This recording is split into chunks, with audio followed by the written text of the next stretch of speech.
우리가 함께 이제 요시야라는 인물에 대해서 한번 살펴보려고 합니다.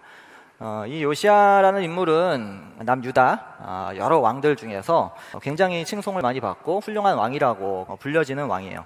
그도 우리와 비슷하게 연약하고 미약한 출발이 있었던 그런 한 사람이었습니다. 요시야가 태어날 당시는 아수르 혹은 아시리아라는 그 제국이 당시 세계를 지배하고 있었습니다. 남유다의 왕들도 이 아수르에게 조공을 바치면서 간신히 나라를 유지하고 있었는데요. 이런 국제적인 상황만 어려웠던 것이 아니라 종교적으로도 매우 혼합이 되었던 그런 시절이었습니다. 악한 왕이 등장하면서 우상을 섬기기를 그치지 않았고 당시 백성들에게 온갖 악한 짓을 자행하는 것을 멈추지 않았습니다. 이 남유다의 왕들의 우상 숭배는 요시야의 조부였던 므낫세 때에 이르러서 최고치에 이르게 됩니다. 므낫세의 아들이었던 아몬의 시대에도 크게 다르지 않았습니다. 아몬은 신하들의 반역을 당해서 죽임을 당하고요. 그의 아들이었던 요시야가 8살이라는 정말 어린 나이에 왕으로 등극하게 되죠. 너무나 절망적인 그런 상황이었죠. 놀라운 것은 하나님께서 이 8살의 요시야 왕을 유다 마지막 멸망 직전에 회복의 도구로 사용하셨다는 것입니다. 므낫세는 고통을 당하여 주 하나님께 간구하였다. 그 간구하는 것을 들어주셔서 다시 왕이 되어 다스리게 하셨다.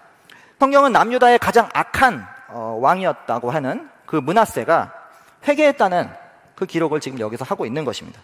그러나 아버지 아몬은 할아버지의 그런 삶을 보고서도 악한 정치를 폈습니다. 그 가운데 태어난 이 요시야, 그는 어떤 선택을 했을까요? 그는 과연 인생을 누구에게 배웠을까요? 그는 주님께서 보시기에 옳은 일을 하였고 그의 조상 다윗의 깃을 본받아서 오른쪽으로나 왼쪽으로 곁길로 벗어나지 않았다. 철저하게 왕에게 명시된 율법을 지키려고 했다는 것을 알 수가 있는 것이죠. 요시야는 분명 회개했던 므낫세에게 신앙을 배웠기 때문에 여호와 보시기에 올바른 길을 갈 수 있었던 것이죠. 요시야가 8살이라는 어린 나이에 하나님 보시기에 올바른 길을 갔다는 것은 마치 오늘날의 어린 아이들이 이제 막 하나님을 알아가고 하나님을 따르기 시작했다와도 비슷할 수 있습니다. 하지만 요시야는 거기서 머물지 않고 신앙의 초보 수준을 벗어나서 본격적으로 하나님을 알아가기 시작했습니다. 요시야는 왕이 되고 16살이 되었을 때 조상 다윗의 하나님을 찾기 시작했다라고 본문이 기록하고 있습니다. 자신이 어린 시절 들었던 그 하나님을 본격적으로 지적으로 알아가기 시작했다라고 볼 수가 있는 것이죠. 우리의 신앙 여정도 사실 비슷한 것 같습니다. 하나님을 만나기 전에는 막연하게 인생의 진리를 찾죠. 그리고 결국 내가 기준이 되는 자기 중심성에 빠질 수밖에 없는 것이죠. 절대적인 분이 우리에게는 과연 누구입니까? 하나님이라고 대답하는 표현도 어쩌면 막연할 수가 있습니다. 그렇다면 절대적인 신은 누구입니까? 성경이 말하는 예수 그리스도의 아버지 하나님이신 것이죠. 본문에서는 다윗의 하나님이라고 그렇게 표현하고 있습니다. 그래서 예수 그리스도를 통해 이 하나님을 만나는 인격적인 교제를 하는 것이 바로 그 하나님을 안다라고 말할 수 있습니다. 나는 어떤 하나님을 믿고 있었는지 한번 돌아보시기 바랍니다. 예수 그리스도를 통해 드러나신 그 하나님인가? 아니면 내가 만들어낸 그 하나님인가? 이렇게 다윗의 하나님을 찾았던 요시야는 오늘날 그리스도인들이 회심을 통해 하나님과 인격적인 교제를 시작하는 그런 모습을 보여줍니다. 바로 행동의 변화를 보여주고 있죠. 요시야는 자신이 배웠던 그 다윗의 하나님이 우상을 싫어한다는 것을 깨닫고 그 우상들을 제거하고 있습니다. 그런데 요시야의 인생은 거기서 멈추지 않았습니다. 요시야가 26살이 되는 해였는데요. 그가 하나님의 성전을 수리하기 시작했습니다. 그런데 그동안 잊혀졌던 율법책을 발견한 것이었습니다. 원래 이 율법책은 굉장히 가까이 해야 했던 그런 말씀이었습니다. 그런데 이스라엘이 왕이 다스리는 시대가 되면서 어느 순간 이 율법이 사라져버렸습니다. 그러던 율법이 드디어 오늘 이 요시야의 성전 보수를 통해서 재발견된 것이죠. 그저 하나님의 은혜로 이 율법책이 발견된 것이었죠. 그 발견된 율법의 내용이 무슨 내용이었을까요?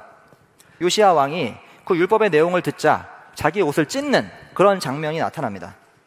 왜냐하면 이스라엘 사람들이 하나님의 말씀을 지키지 않았기 때문이었던 것이죠. 사실 하나님 나라 복음이 이와 동일한 메시지입니다.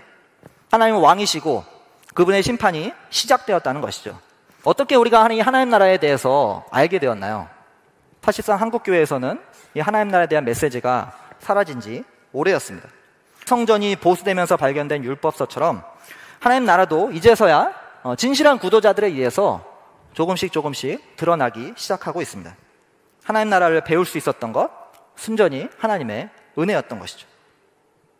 이 요시아는 율법을 발견하고 새롭게 눈을 떴습니다. 그것에 대한 증거가 바로 이제 율법책을 발견하고 나서 그가 전국적으로 대대적으로 종교개혁을 일으키는 그 모습입니다. 사실 우리의 배움은 멈추지 말아야 합니다. 여러분의 삶에서 성경의 위치는 어디에 있나요? 성전에 있었지만 발견되지 않았던 그 율법서처럼 어느 순간 펴보지 않았던 그런 낡은 율법서가 되지는 않았나요? 인생에서 가장 중요한 이 성경을 배우고 연구하는 그런 삶을 살아가십시오. 그런데 요시아는 어떻게 해서 그렇게 계속해서 배워갈 수 있었을까요? 하나님 앞, 곧 내 앞에서 겸손해져서 그의 조부의 신앙을 배우고 하나님을 배우고 또 율법을 배울 수 있었던 그 비결은 그가 겸손을 잃지 않았기 때문입니다. 하나님 앞에 나아갈 때 겸손의 자세를 잃지 마십시오. 그래야 우리가 하나님 앞에 배울 수가 있습니다. 그런데 이 배우는 사람에게는 한 가지 큰 어려움, 문제점이 있습니다. 그것은 바로 교만입니다.